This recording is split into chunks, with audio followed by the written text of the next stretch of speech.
welcome to everybody. Welcome to our great debate here between indoor air quality and energy. We have a great audience today from around the country of end users, architects, project managers, and some engineers. I have a lot of questions regarding indoor air quality and energy, and I'm sure you do also. So please, we just ask you to post your questions on the chat, and we're going to keep going until 45 minutes in, and then we're going to open up the mic for everybody to talk or ask questions.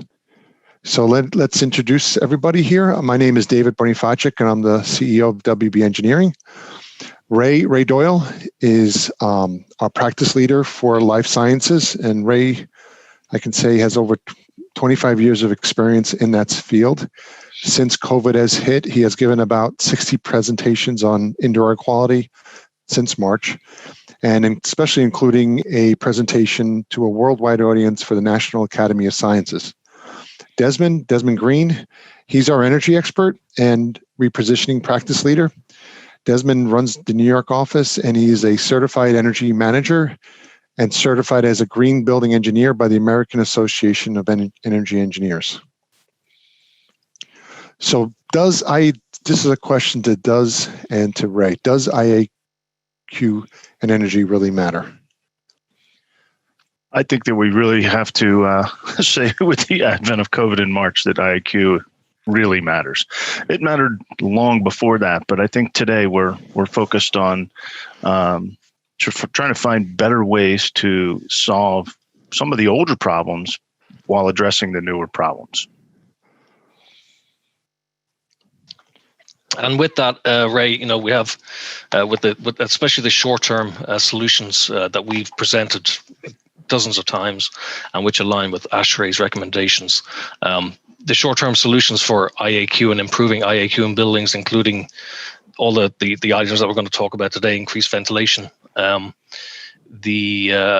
has a big impact to energy usage. And I think one of the points that we discussed today is short-term.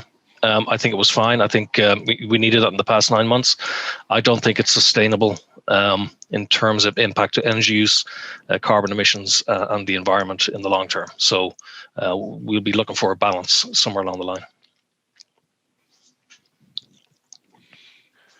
Sounds good. So I'm going to go back a little bit in time here, and it's funny, we did a lot of research on indoor air quality since COVID started, kind of to bring us back to what we've learned from the past and what we need to do in the future. And the earliest thing I could find, which is not on this timeline, was the idea that indoor air quality started as soon as at prehistoric times, as soon as people started to move from outside of a space into a cave or a tent, and they were burning and creating, cooking food and heating their space, all of which created bad indoor air quality, where you had combustion products, inside of your living space.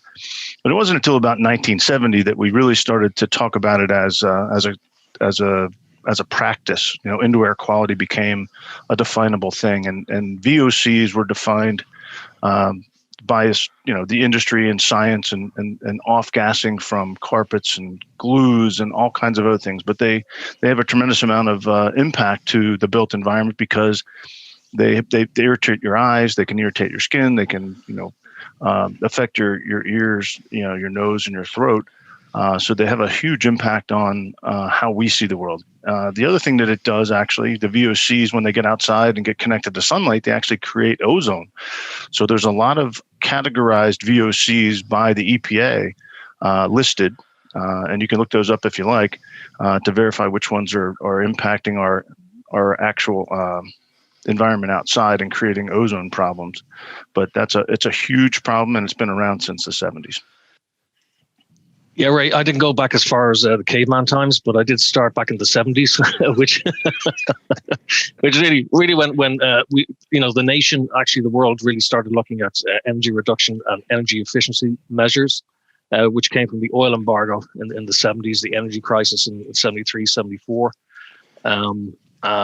This is where, really design professionals, building owners, government bodies had to come up with a solution to reduce energy usage. And they did this by increasing or, manufacturing more efficient equipment, efficient motors, reducing ventilation from about 20 CFM a person down to about 5 CFM a person. That was even back in the 70s.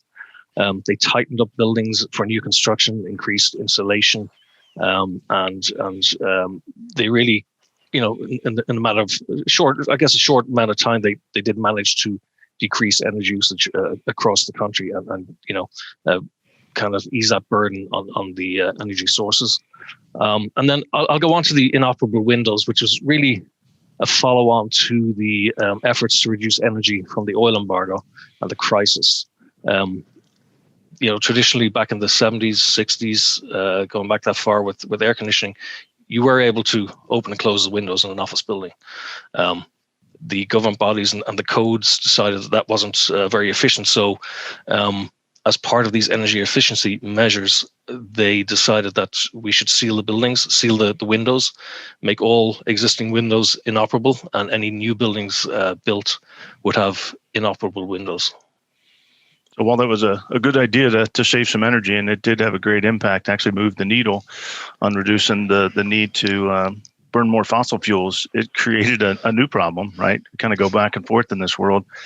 The idea that without the windows being able to be open, all of those VOCs, all that off-gassing, all those indoor pollutants that are created something called a sick building syndrome. And if you think about buildings in general, most buildings function on a 5 to 10% complaint ratio. There's always going to be somebody that's unhappy based on temperature or drafty air or something like that. But it's a pretty insignificant or small quantity of people. If you say there's 5 people out of 100 that might have a complaint on a given day. When it got to the sick building syndrome, that moved from 5 to 10% to 20 to 40% of the people had either they were getting sick or they were uncomfortable or they had nose or nasal or throat issues. That became a huge problem. And so that started pushing the indoor air quality, environmental people to start saying, okay, what do we got to do next? And there's some improvements we'll talk about as we move forward in the presentation. But in the 90s, we even had, a bigger problem. There's all this litigation that started to pop up from people that were getting cancer from asbestos, and these class action lawsuits, and became a huge problem across the country. Some of it was industrial, but a lot of it was due to products that were built and used inside of buildings.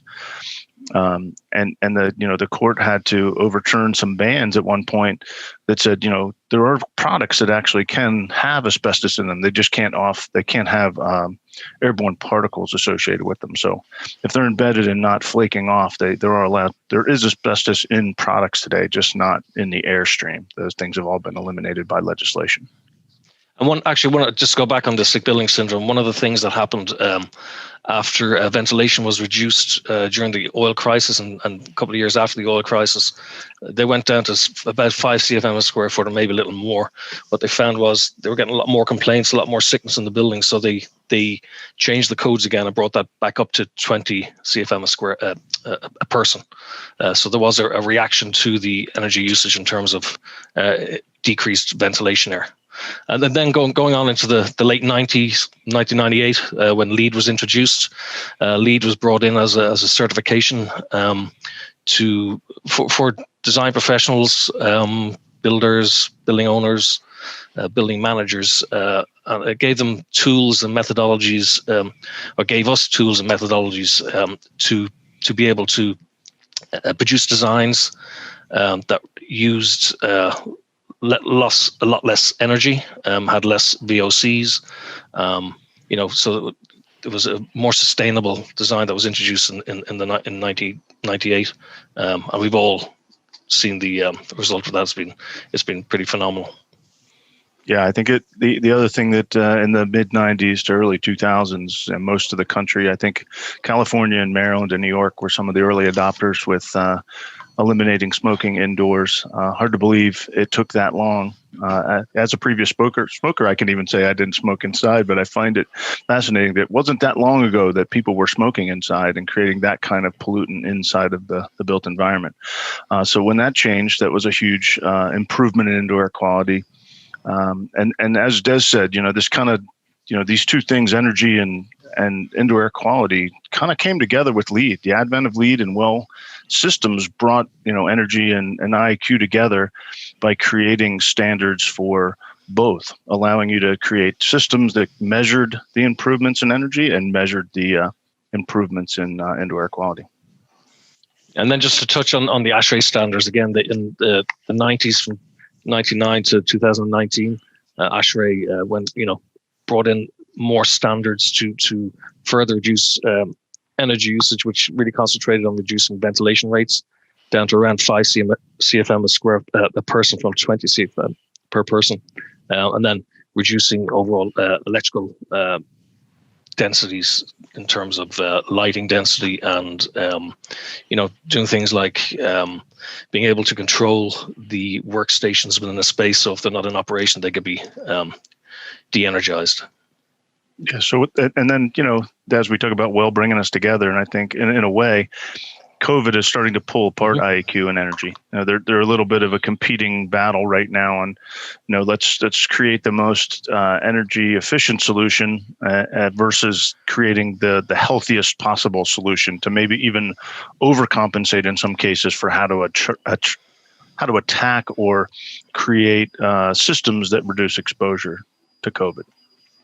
Yeah, that's really where we're going with this debate is the balance between energy and indoor air quality.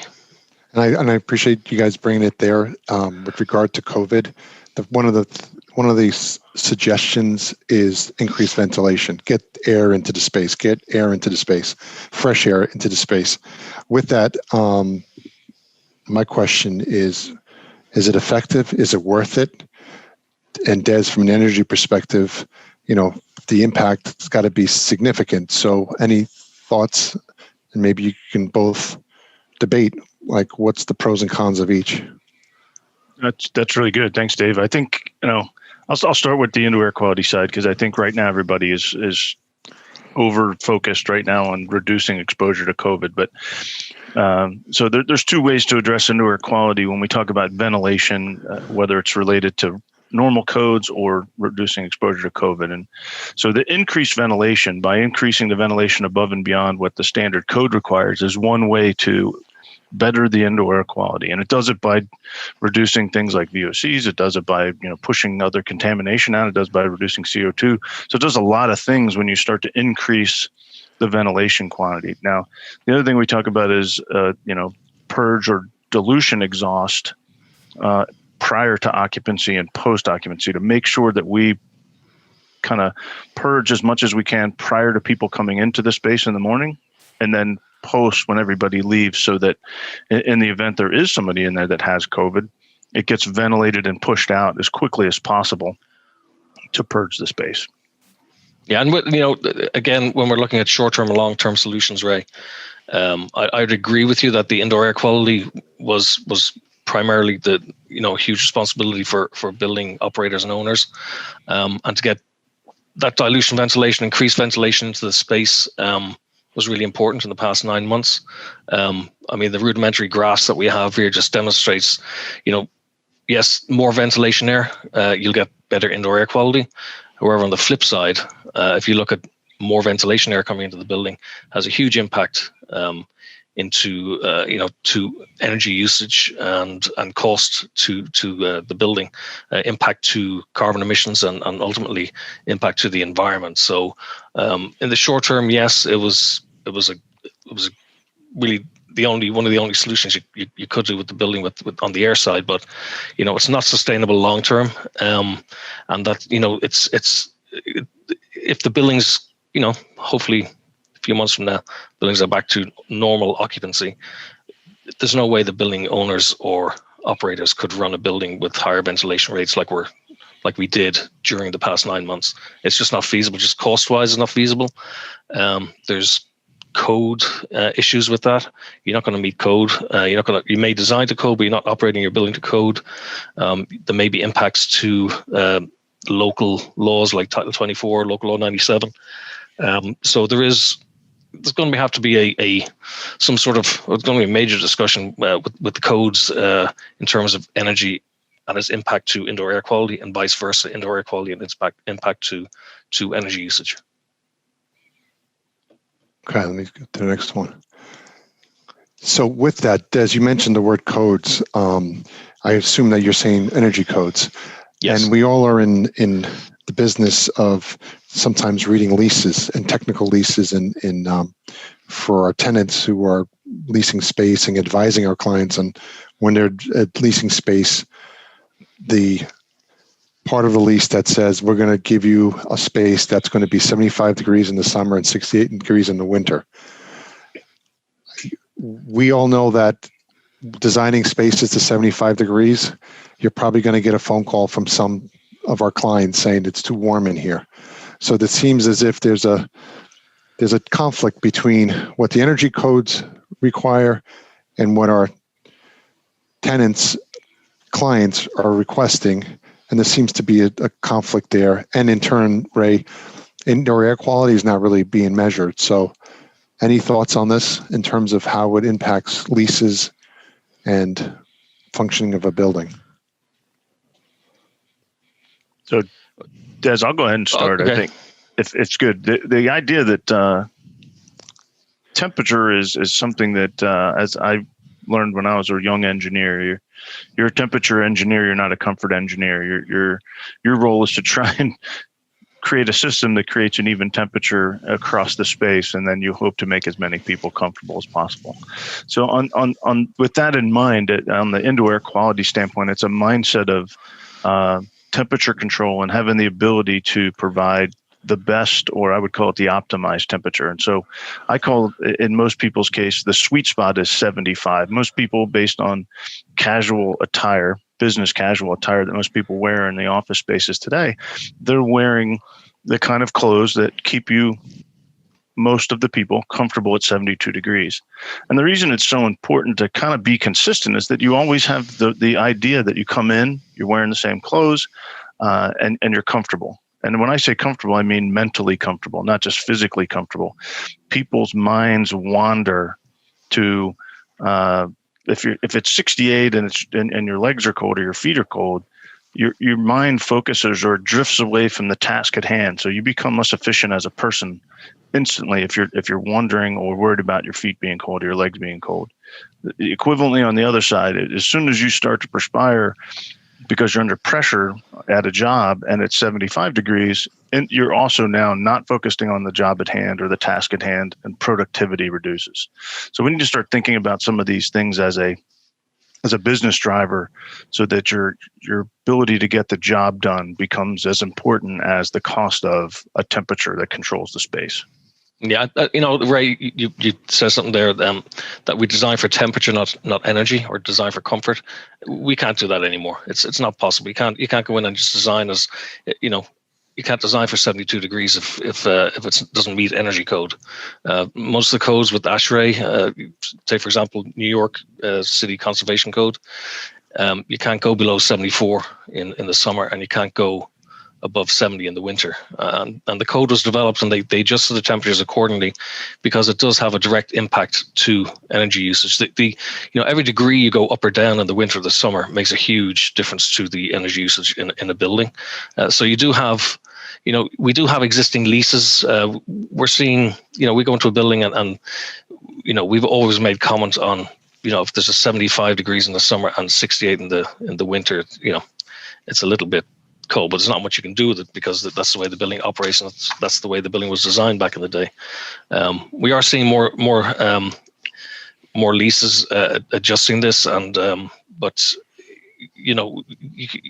72 degrees may be the optimum temperature, and I'm still dubious if that is the optimum temperature. Maybe for some people, you're still going to get complaints from people being hot and cold. It doesn't matter. I think another thing that we've got to talk about in temperature control and comfort levels in buildings, something that really impacts energy as well is retrocommissioning, commissioning, and balancing of systems. You and I have both gone into buildings where there's been huge complaints, or gone into multiple tenant floors and there's been complaints. And then when you look at the air balancing, you look at the commissioning, either the air balancing wasn't done or the commissioning wasn't done. And a simple air balancing and recommissioning could look after that. So I wouldn't be hasty as to bring the 75 down to 72 and 68 up to 72 in winter. There's other ways you can address this. Des, I'm going to challenge you on that one. If I'm in a building that my central systems are efficient and I can bring it down to 72 compared to another building where their central systems are inefficient and they're meeting 75 degrees. I mean, I'm kind of penalized by putting in a central system that is efficient. So is it strictly looking at it from a floor by floor basis, or is it, I mean, that's where I'm a little torn, because I understand that we have to meet code, energy code, but at the same time, there is also, how does that balance work with people's comfort and energy? Yeah, I think, I mean, if I was a building, I'll tackle on the building side. If I was a building owner and I could bring my building down to 72 degrees and still work efficiently, why wouldn't I bring it up to 74, where everybody's pretty much 90% of the people are comfortable anyway, and save that energy on the additional 2 degrees, and deal them with the individual complaints or whatever that would be. We can maybe address that with some air balancing or that sort of thing. I think. I think that. No, I was just say that's good, Des. I like that. That the push for energy is real important, and I think it's an important aspect of what we do, right, as engineers and an industry to build spaces and buildings. But I like the idea that we try and create performance strategies that can meet both. Say this idea that there is a human investment, the human capital. If he's 72 and he can be a better person inside of a space at 72, help me as an energy engineer make the building more efficient so he can stay at 72 all the time. I know we're still fighting the code. I know I'm fighting the code when I say that, but I feel like if I do that, I want to impress upon some of these code officials. If I can make an efficient building based on performance values, more efficient HVAC, more efficient envelope, more efficient windows, all those things, working with good architects to make that stuff happen, then I still want to do what I want to do, is force this 72 degrees. We may not solve this debate right now, but I think there's definitely a push on both sides to better the industry. Yeah, I think there is that's part of the debate with the codes is it's going to be pushed back on indoor air quality. Maybe temperatures is part of that conversation. But I think temperatures in the past, I mean, in terms of ASHRAE, they do a huge amount of research into. If you ever look into the ASHRAE handbooks and guidebooks, I mean, it's like reading an encyclopedia on how they get to the temperatures that they recommend. So it's not something that they pick out of the air. There's a lot of research that goes behind it in terms of people's comfort, plus on the energy side, trying to reduce energy usage. It does. Usually that's my go-to when I'm having trouble falling asleep, is to read some of that, but but it's helpful. Filtration. We seem to see a lot of that again. The emphasis on COVID, it's come to light. Is it effective? Like, just increasing, I mean, we've heard some really bad advice about being told to put HEPA filters and air handling units, and we all know that doesn't work. But how effective is filtration? What levels of filtration, and what is the impact to energy? If you guys can extrapolate on that. No, that's good.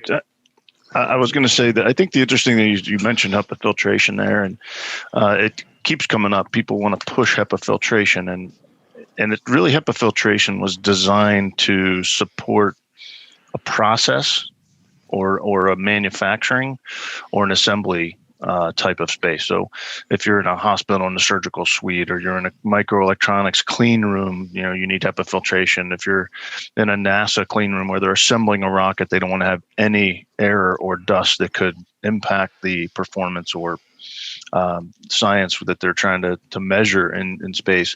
All of those things are performance-based driven for a actual process. It's real important to say, okay, what's our process? What are we here for? What's filtration here for? Originally, filtration was invented in HVAC systems to protect the coils, protect the fan motors, just to really protect the equipment. Had absolutely nothing to do with HVAC indoor air quality to protect humans. It was protecting their investment, their HVAC investment. But today's standards obviously have changed that. COVID has brought this to a whole nother level. And really we need to look at these things in a way where we balance, improved indoor air quality and filtration. And what we've done through a lot of studies, there's a lot of ASHRAE studies, there's a lot of research on purge exhaust and purge ventilation. We talked about increasing ventilation a minute ago.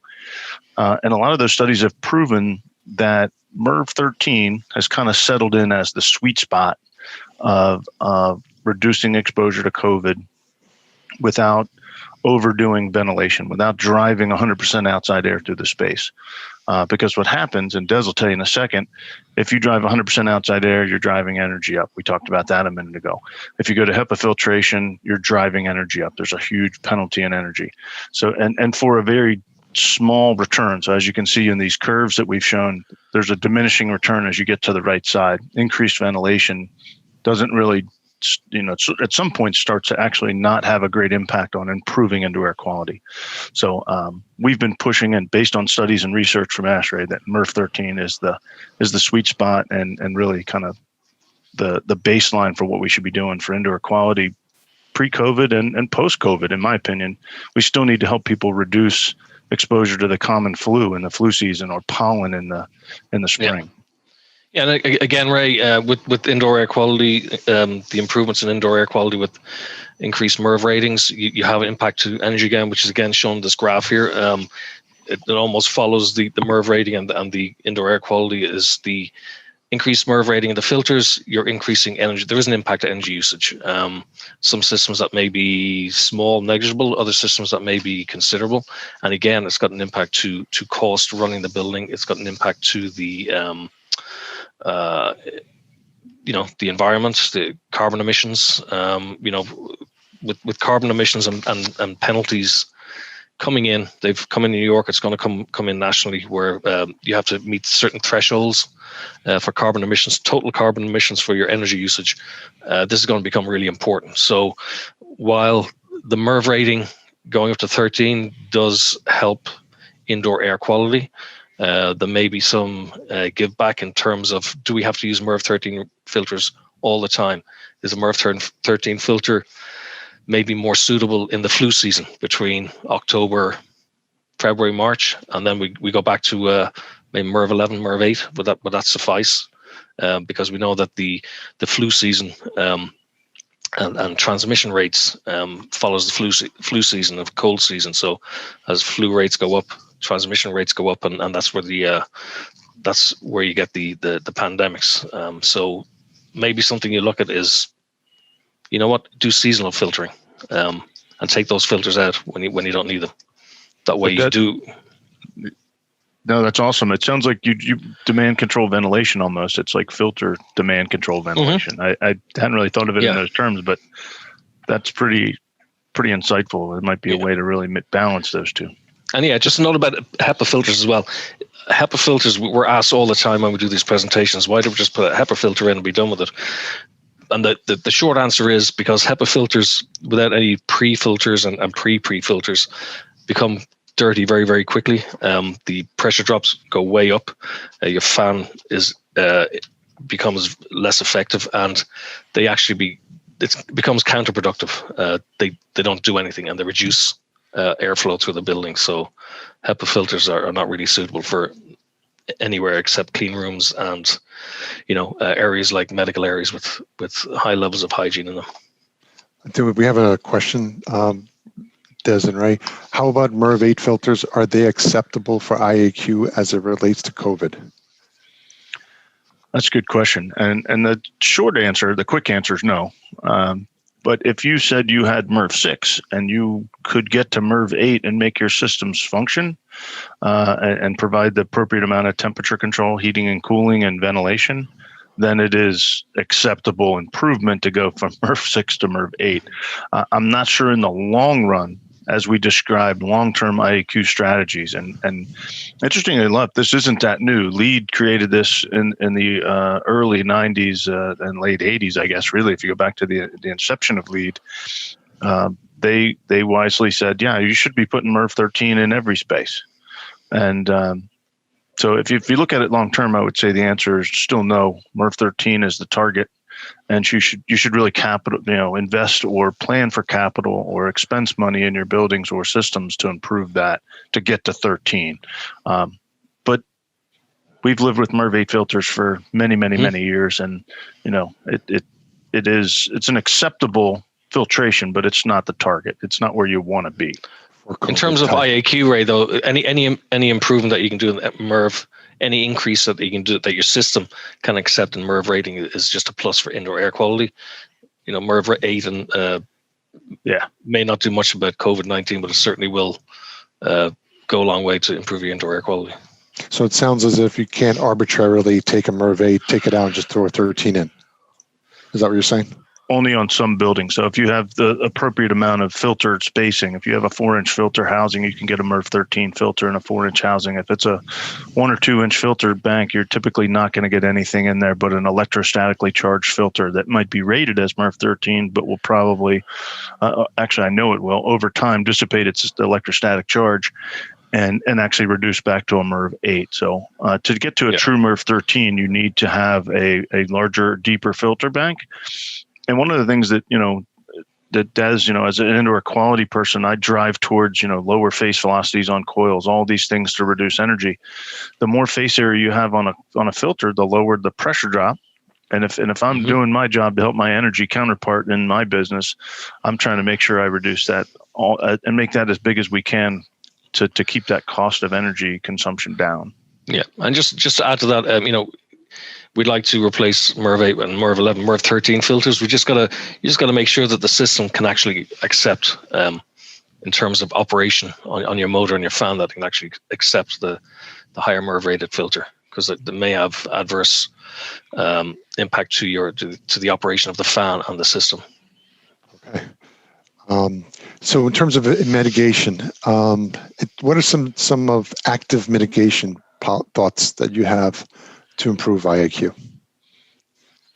I think this, out of the COVID pandemic, we've been dealing with any way we can to try and improve indoor air quality and reduce exposure. So the three we've talked about in other seminars and most people have heard about are, UVGI, it's ultraviolet germicidal eradication, PCOs, the photo cathodic oxidation, and then you have ionization. So there's variations of all three of those based on where they're applied in the systems, where they're applied in the buildings, and how effective they can be. They do need to be designed properly to get you to plus 90% eradication of the airflow. But the two things I want to make sure I just emphasize on active mitigation is that you want to do something that is 90 plus effective, 95 plus effective if you can. You want to keep the airflow. You want to treat the system in the airflow. So you want to treat the UVGI at the air handling unit. You want to use PCOs that are in the air handling unit. You want to avoid, if possible, ionization or positive and negative ions in the occupied space. They become another indoor air quality potential health hazard. So there's risks for that type of application. But all of those have a worthwhile impact on improving indoor air quality and should be studied to better your indoor air quality. Yeah, in terms of energy, Ray, I agree with the UVGI system. They've been used for the past 30 plus years, especially in hospitals. And the first one of the first times they were used was to kill mold and bacteria in cooling tower pans, and then they were used to do the same with in AC units under the drain pans for the cooling coils. But what they do is, in terms of improving indoor air quality, it also keeps the coils really, really clean. And that way, without UVGI, you're still going to get buildup of dust and particles on the coils. When coils get dirty, you get a big pressure drop across them. Pressure drop means that you're putting more burden on the motor and the fan, which means you're using more energy, and again, it impacts the energy usage and carbon emissions. What UVGI systems do, we keep the coils really, really clean, so that pressure drop that the system was designed to never really wavers from that point. So in terms of energy, UVGI systems are really effective in air handling units. PCOs, they're effective in removing, smoke particles, mold from the air for what they do, but they they do add energy usage as opposed to the UVGI systems. Ionization systems we've talked about, we don't recommend those in occupied spaces. So, So Des, I just want to keep it moving here. So what's next? Like, what's the big picture here? What's next? Where are we going with this? I think well, we've talked about the code, and the code was great for energy, energy reduction, keeping energy where it should be, carbon emissions low, impact to the environment lower.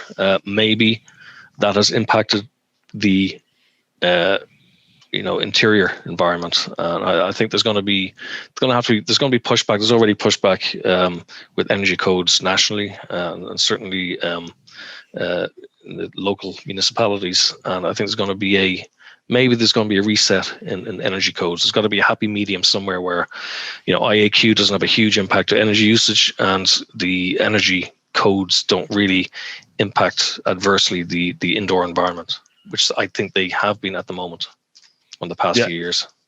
No, I think, Des, I think it's interesting that based on the indoor air quality issues that the EPA has kind of given everybody a free pass on Energy Star ratings for the year. And as I talk about, filtration, and I talk about, things that are active mitigation and dilution, all these things drive more energy.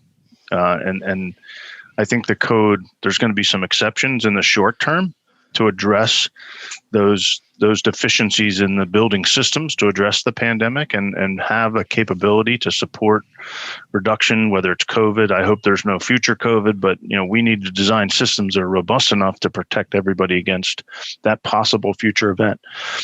Doesn't mean you run them that way, but you need to have the flexibility to support that need. So the code needs to somehow be a little more flexible than it used to be. And that's something that I think as an industry, we need to push code officials to accept more deviations for some of these things. But when we design new buildings, we can look towards that performance goal that we talked about. So along those lines, healthy building design, what do you see coming up?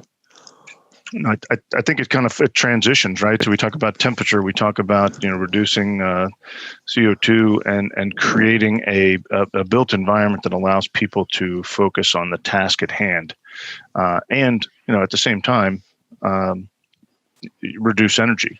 So if we look at this and we can build systems and buildings that have a balance. We talk about this balance. What's the balance? The balance is the healthy buildings and great indoor air quality. And then, Des, if we can do performance-based energy solutions, we can convince the code officials to give us even, like I said, a little more flexibility. We can drive that design solution with our industry partners to make it just a better place to live and work. And some of the responses, Ray, we've gotten about healthy building designs from, building owners, developers, is like, that's all well and good, but that's going to cost me a lot of money to build a new building to your healthy building design standards. And this has really been market driven. We've spoken to a lot of brokers, even developers out there who recognize that the tenants who are looking for spaces and buildings are willing to pay premium rent for a building that is really healthy. And that, the healthy building drive is becoming more attractive to building owners and brokers and developers for that very reason. So I think in the future, we're already seeing with some of the buildings, the new skyscrapers going up, especially one on Park Avenue here. The healthy building design is going to be really, really important to both the building owners and the tenants. So along those lines, Des, we're looking for space next year. What do I put in my lease that I make sure I get a healthy space? Can I get a really big office, first of all? I think we're already seeing, we've been working with building owners and brokers, and also on the flip side, we've been working with tenants on lease languages, and we're already seeing the demand for, increased filtration. Temperatures not so much, but outdoor air filtration, UVGI systems, indoor air quality monitoring. We're seeing that in lease language. So, we're looking for, maybe 30% above the code for outdoor air, or maybe we can have a system where we can, if we do have a flu season, or we do, God forbid, we have another pandemic, we can insert higher MERV rated filters that the system can handle, that can reduce potential exposure and transmission to the flus and whatever viruses are there. Ray, anything on that one? You good? I think Des nailed that one. I think good. it's important to make sure that both sides communicate. The building owner side communicates with the broker community and the leasing community and the owner's rep community to create the language that makes sense for the building that they're in and the tenant's needs. So, every building's not going to suit everybody's needs, but it's going to come back together at some point. We're just not quite there yet. So I got this wonderful lease. It was signed by the landlord. Now what? How do I know I'm getting what they promised? So, Dave, we've looked at indoor air quality monitoring as well. Currently, we're with Aware sensors, we're installing and monitoring dashboards ourselves for various clients. I think indoor air quality monitoring is going to be a lot more important in the future. So when the building says, yes, we're maintaining your system at 72, we have really good filtration. So your PM 2.5 levels are really low. Your VOCs are low. These sensors can monitor all that. You can trend it for as long as you want, and you can set alarms so that if it goes above certain levels, it'll alert us, and we can address it with either the tenant or the building or both. But I think as part of smart building technology, IAQ monitors, you're going to see more and more, even look at a tenant level or with at a building with more complex systems. I think that's the best part about it, Des. If we were to do this for our clients, we would have these inside of spaces, maybe inside conference rooms, maybe inside general office space, and as those trends got out of range, we could use our expertise to make sure we could understand if it's an anomaly. Did they have an all hands meeting in the conference room and they packed shoulder to shoulder in there? Of course, post COVID, that kind of density, but those kinds of things would be anomalies. They'd be something you'd say, okay, that's okay. We're not going to adjust the outside air damper or increase the ventilation based on that. But you also, if you see trends, we can start to say, well, maybe there's an equipment failure. Maybe there's a potential long-term equipment problem, and we can bring that to the building owner's attention. And on the positive side, what we've done as well is we've notified the building that, hey, you know what, you don't have to. You're starting your units at 5 o'clock in the morning, and you're bringing the temperature down to 70 degrees at 6 o'clock in the morning, and there's no one there. Why don't you save that energy and you can start your units later, and they save a lot of energy over the year. Yeah, and the one last thing on the monitoring thing is that this idea that everybody inside the space can have access to that website and dashboard to know from their phone even whether their space or their conference room is at good temperature and good indoor air quality. So you kind of look at it like a weather app. You say, what's the temperature? Is it going to rain? You could look at your phone every day before you went to the office or before you went to a meeting in that conference room and say, yeah, I'm in a good spot. I'm in a healthy environment. I'm going to be in a good place with my staff and my meeting. So I find that to be a really future looking tool that a lot of people are going to take advantage of. Absolutely. And along those lines, Ray, you and I were kind of on the same side with regard to people comfort. And as a result, you're going to get more productivity if people are as comfortable as they can be. Where is your thoughts on return on investment based on people's comfort? Yeah, no, I think indoor air quality and comfort are not measured today the way they were previously, right? So today we really need to start thinking about the term human capital. We talk about return on investment in the stock market, return on investment on energy saving strategies in buildings. But at the end of the day, the biggest piece of the puzzle is the human workforce that does all of the things that it takes to get a business or a government across the finish line to get a task complete, whatever the mission may be.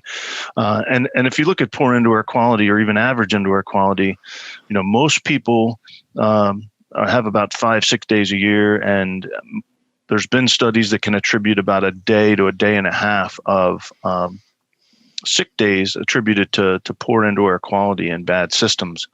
And if you just follow some of the things we've talked about in this presentation, you can increase the indoor air quality by adding UVGI and filtration and dilution and things like that, and end up with really what's pretty cool is this payback of roughly a year on that investment based on human capital, how much more productive your team could be inside the space, and the fact that they're actually there in the space getting something done for your company.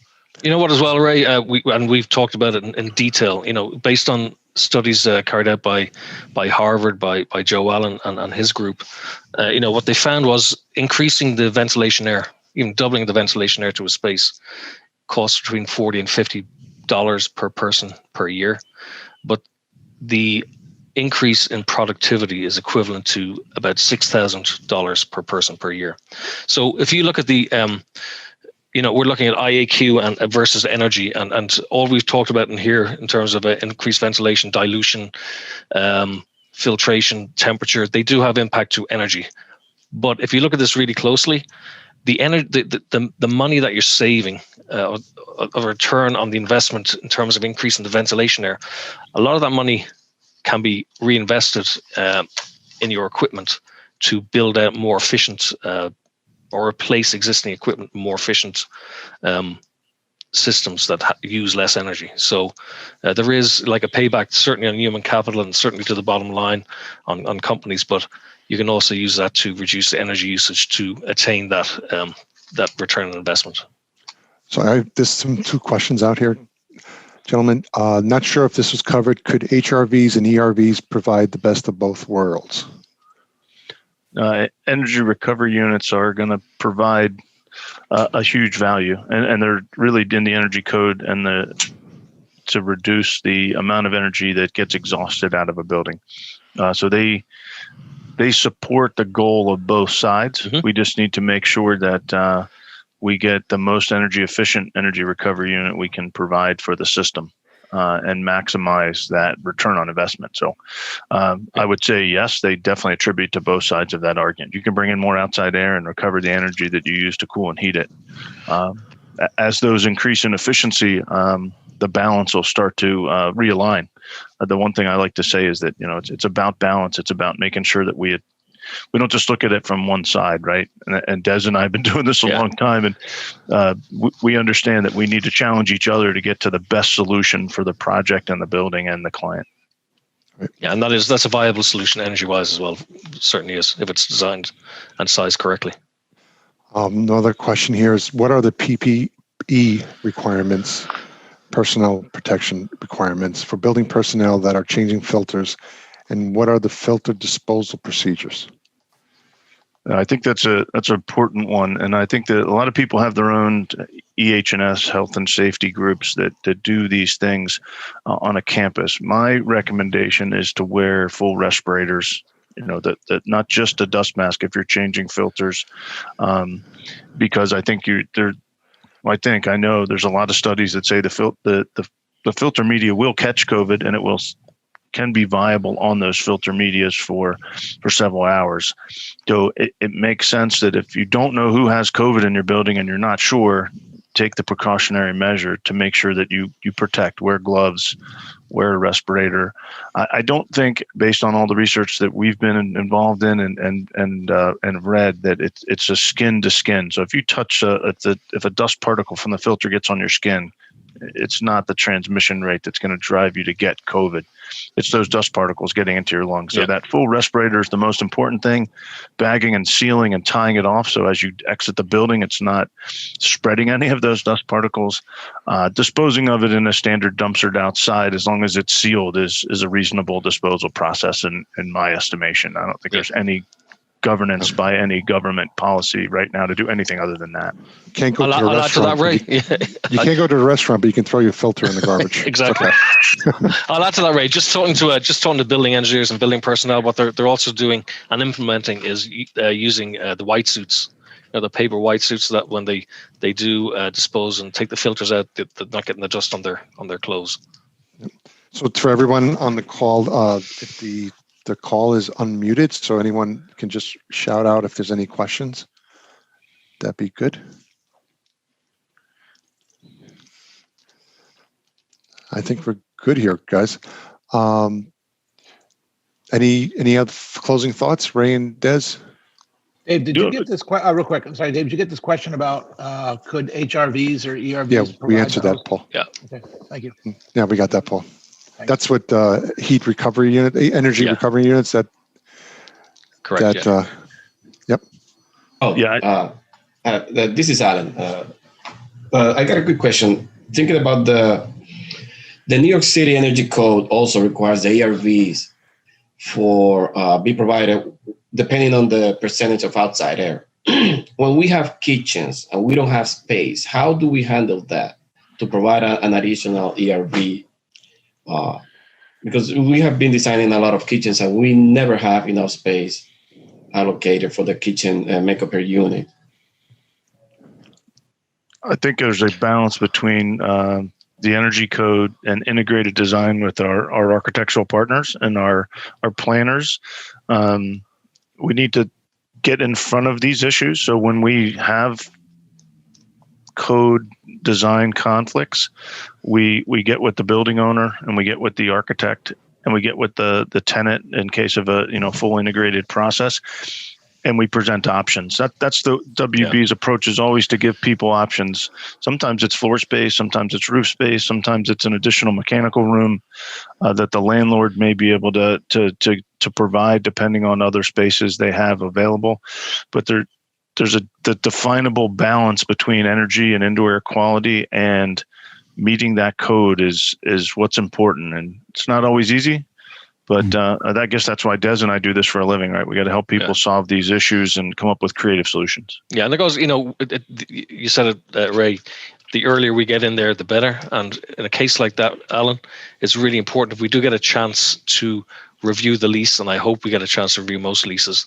In that case, if we notice a kitchen going in, we really have to get a grasp on roughly what equipment we're going to need and what space we're going to need, so that they can include that in the lease. So the building, if we need extra space for an ERV or a unit, we ask for that, and they allocate space in their building somewhere for us. Okay. This is Dan Cook. I have a question for you. As utilities are starting to move towards time of use rates, and indoor air quality's maybe increasing some of the energy use, and there's a real push to try to deal with peak demand charges. Are you guys now considering more on the energy side, things like thermal energy storage for both cooling and heating? How would that play into some of these indoor air quality and energy saving options that you could provide customers? Yeah, it's certainly something that we've looked at before. I think it's come out of favor in the past, I guess 10 years. But thermal storage is certainly something that can be used, and especially if you're using higher rates or lower rates, off hours. And it's the other things we look at are the cogen. If you do have the space and you do have the energy profile, or even tri-generation, is something that we can look at as well. So Des, the one thing I've been studying a little bit, and I think the crystal ball is a little cloudy, so I don't know if we can answer this question specifically, but I think, in my estimation, that this greening of the grid is potentially going to drive more thermal storage at some point. You're going to have energy storage with batteries. Thermal storage in the winter, or I should say peak winter and peak summer, is also going to help shave the amount of electrical storage we need to have if we green the grid. So it will come back around. I don't know that we're there yet, but it's starting to become a topic of interest for a lot of people. Yeah, so I think there's movement. Yeah, absolutely. We've spoken to a couple of clients who are just nothing particular projects, but just in passing for that very reason, Dane, is that with the energy coming back around, the thermal storage is becoming a topic of conversation again. Thanks for that question. That was a good one.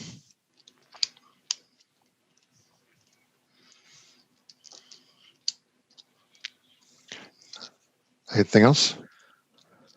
Along those lines, Des, and Ray, the utilities, natural gas is out of favor. It's going to look Yes. like it's all on the electrical grid. And what do you see the impact of that? I mean, I just find it, natural gas now, what was back, you did this whole historical path. Everything was being pushed back in the 80s to natural gas. Now all of a sudden natural gas is not it. It's all electric. Yeah, so that's got to be a major impact that we see quickly. Absolutely. Yeah, we're seeing that in Local Law 97, which is coming up, Dave, in New York specifically, where buildings are going to have to submit an estimation of the carbon emissions, which is outlined in great detail in the local law. And the higher carbon emissions that they're giving factors to are all of them except electricity. So they're pushing buildings to go full electric, which is great for carbon emissions and great for the environment. I'm not too sure. Maybe some of the senior electrical engineers on the line can chime in, but I'm not too sure if. Actually, I'm pretty sure that the grid in New York is not ready for everybody to turn over to electrical all of a sudden. So there's a lot of work that the utilities have to do in that regard. Yeah, if you push to the other side of the country, right? California's doing the same thing. They're phasing out gas boilers. So what was in favor for a long time was hot water heat, hot water reheat, and now that's all getting pushed to electric.